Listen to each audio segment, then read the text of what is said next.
Un artisan alsacien qui crée un orgue pour le château de Versailles, c'est exceptionnel, il est avec nous. C'est Quentin Blumenroder.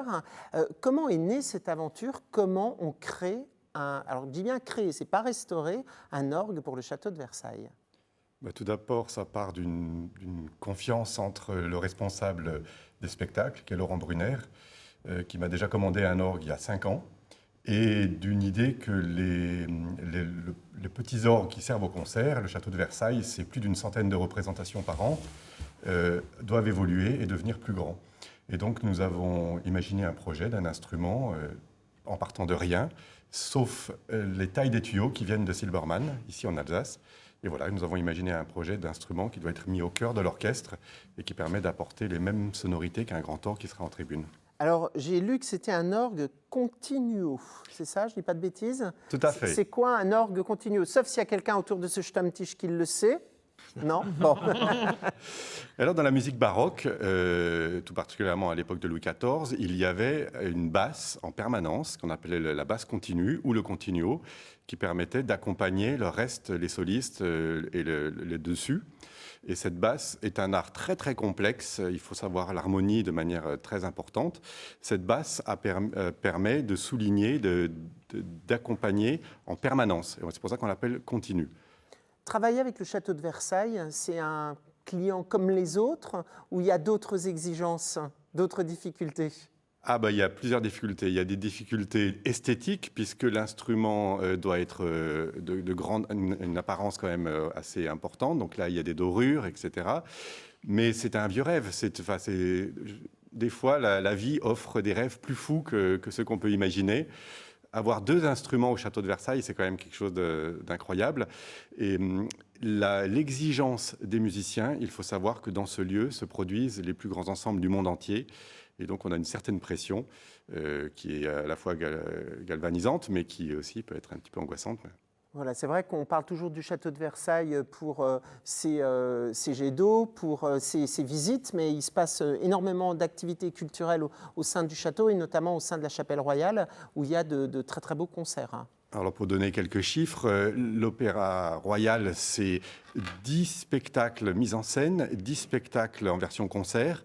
Pour le tout, une centaine de représentations. Il y a 25 concerts dans la chapelle royale, 7 récitals, et j'en passe. Donc voilà, c'est un des lieux culturels qui est devenu les plus importants de France. Et donc oui, c'est absolument extraordinaire. Imaginez la vie que va avoir cet orgue. Cet orgue, c'est un orgue qu'on peut déplacer ou c'est un orgue qui reste dans la chapelle? Comment ça se passe? Non, c'est un orgue qui est sur roulette et qu'on peut mettre dans un camion. Et d'ailleurs, en septembre, je l'emmène dans la basilique de Paray-le-Monial pour un grand concert.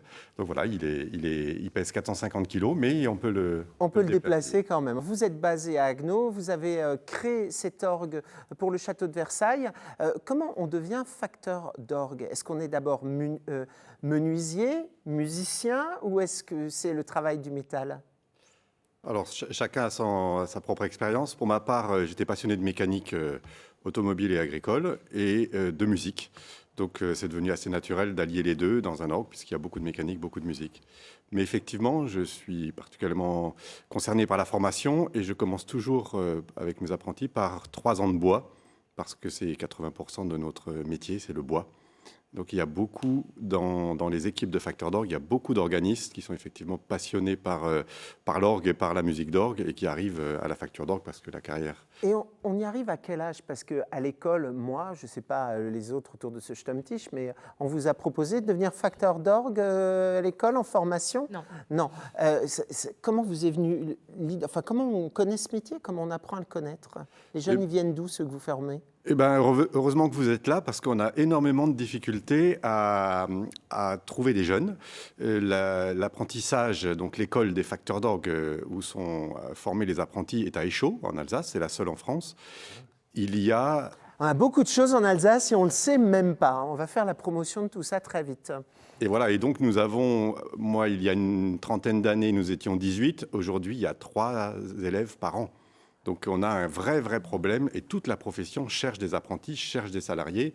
Parce qu'il y a du travail derrière. Il y a beaucoup de travail. Il y a beaucoup de travail. Alors, Il y a quand même des cas. Moi, j'ai par exemple dans l'atelier un petit jeune qui est arrivé, il n'avait pas tout à fait 15 ans et qui a commencé son apprentissage et qui est tout à fait passionnant. Et on peut commencer à quel âge?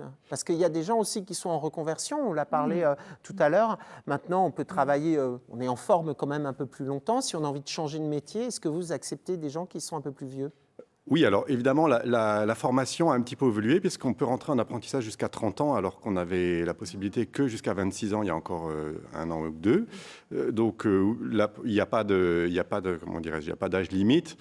Nous avons beaucoup de reconversions et souvent des reconversions de métiers à grand, comment dire, très, très rémunérateurs.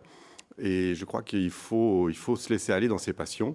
Et ça se fait de plus en plus. Mais c'est vrai que lorsqu'on a 15, 18 ans, 20 ans, on est boosté en disant il faut réussir, il faut gagner beaucoup d'argent, tout ça. Et puis, passé un certain âge, on se dit mais peut-être que je devrais faire juste des choses qui me plaisent. Rechercher des valeurs. Voilà, on ne vit pas pour travailler, on travaille pour vivre plutôt. Donc, c'est des métiers qui sont bien. La formation dure combien de temps? Oh, je crois qu'elle est éternelle jusqu'à la mort. En fait, bon, c'est 3 ans pour faire le bac professionnel à Échaud. Moi, je fais en plus 2 ans minimum de bois avant. Mais dans mon équipe, j'ai des jeunes qui ont fait 11 ans d'apprentissage parce qu'il y a d'abord le bois, ensuite il y a la facture d'orgue, puis il y a la spécialisation tuyautier. Puis certains ont fait aussi des BTM, un brevet technique des métiers en ébénisterie. Enfin voilà, on peut... Alors 11 ans de formation, mais il ne faut pas effrayer, on est bien sûr rémunéré pendant la plupart de ces années. Tout à fait. Voilà, il ne faut pas avoir peur. En tous les cas, c'est une très belle aventure. On est très content qu'un Alsacien ait créé un orgue à Versailles, surtout que ce n'est pas le premier. On espère que ce ne sera pas le dernier non plus. Merci d'être venu et je suis sûr qu'on reparlera de votre métier autour de ce Stammtisch.